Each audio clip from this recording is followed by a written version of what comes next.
langkah Perdana Menteri ini sebagai satu langkah yang berani ataupun satu keberanian politik yang sangat luar biasa.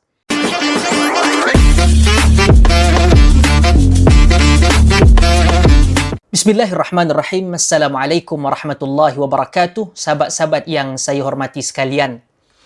Hari ini saya ingin sekali lagi berkongsi satu pandangan saya rentetan pengumuman terbaru oleh Yang Amat Berhormat Perdana Menteri Datuk Seri Anwar Ibrahim yang mengarahkan ataupun yang mengumumkan satu arahan bahawa pihak berkuasa tempatan iaitu PBT boleh merobohkan rumah ibadat yang dibina tanpa kelulusan sah di sisi undang-undang dalam satu pertemuan beliau bersama penjawat awam di Kementerian Perpaduan pagi tadi 9 Februari 2026.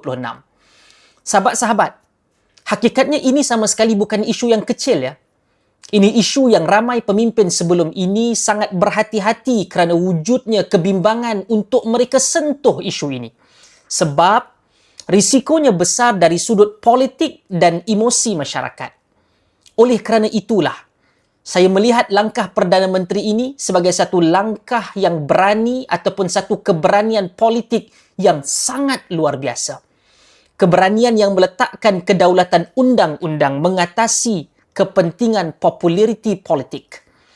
Dan perkara seperti ini bukan mudah apabila kita benar-benar melihat dan meneliti realiti politik negara kita.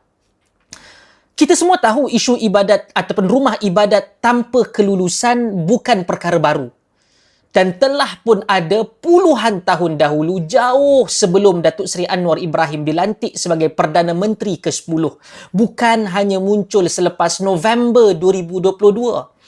Di sinilah saya melihat betapa pentingnya mesej daripada pengumuman PMX itu. PMX memilih jalan yang tidak popular, tetapi satu langkah yang perlu untuk masa depan negara. PMX boleh sahaja memilih untuk berdiam diri, menangguhkan keputusan atau mencari jalan mahupun alasan. Alasan-alasan politik sudah tentu yang lebih selamat untuk beliau. Tetapi beliau tidak berbuat begitu. Beliau memilih untuk menegakkan dua prinsip yang kita pernah sebut sebelum daripada ini. Keluhuran perlembagaan dan kedaulatan undang-undang. Dan inilah sebenarnya roh Malaysia Madani yang beliau laung-laungkan. Negara yang dipimpin bukan oleh ketakutan politik, tetapi keberanian dan maruah moral. Namun pada waktu yang sama, kita juga perlu mengurus isu ini dengan penuh rasa hikmah dan ketenangan. Malaysia ini semua kita tahu sebuah negara majmuk.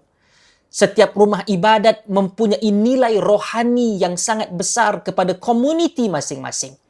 Sebab itu penyelesaiannya mesti tegas pada undang-undang, namun bijaksana pada pendekatan.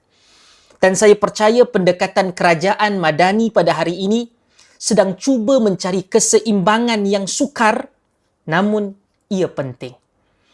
Walaupun begitu, jelas daripada ketegasan Yang Amat Berhormat Perdana Menteri melalui ucapan beliau, kita dapat untuk melihat wujudnya sekumpulan manusia yang tetap menyindir ataupun selalu nyinyir dengan keputusan yang beliau umumkan, termasuk di kalangan orang-orang, sebahagian segolongan orang Melayu Islam. Hakikatnya mereka itu bukanlah ingin menegur kerajaan Madani ini secara konstruktif, tetapi boleh jadi mereka itu punya dendam kesumat dan kebencian yang melampau pada batang tubuh saudara Anwar Ibrahim sedari dahulu lagi, membuatkan segala apa yang datang daripada beliau itu sekalipun jelas baik, tetap dinilai buruk selamanya.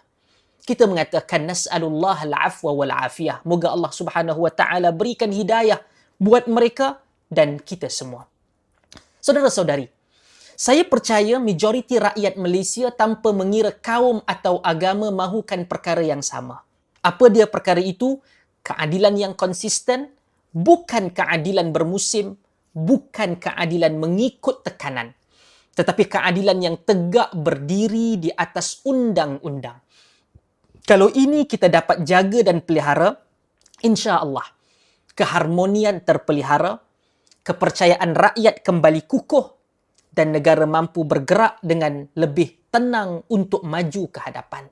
Akhir sekali, saya ingin merakamkan penghargaan terbuka dan sebesar-besarnya kepada Yang Amat Berhormat Perdana Menteri Datuk Seri Anwar Ibrahim. Tabik hormat saya buat PMX. Dalam suasana politik yang penuh kira-kira, beliau memilih untuk membuat keputusan yang sukar demi satu, prinsip bernegara.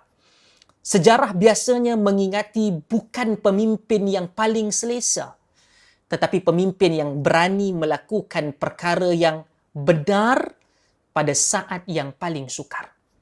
Dan saya berharap keberanian seperti ini akan terus dipandu oleh keadilan, kebijaksanaan, dan rahmat untuk seluruh rakyat Malaysia. Sahabat-sahabat, kita semua cintakan negara ini, Malaysia. Kita semua mahukan keamanan dan kita semua berkongsi masa depan yang sama untuk Malaysia yang lebih harmoni, lebih maju dan sejahtera. Oleh yang demikian, kita berdoa semoga Allah memelihara negara ini dengan kepimpinan yang adil, rakyat yang matang dan perpaduan yang semakin kuat dan kukuh. Terima kasih.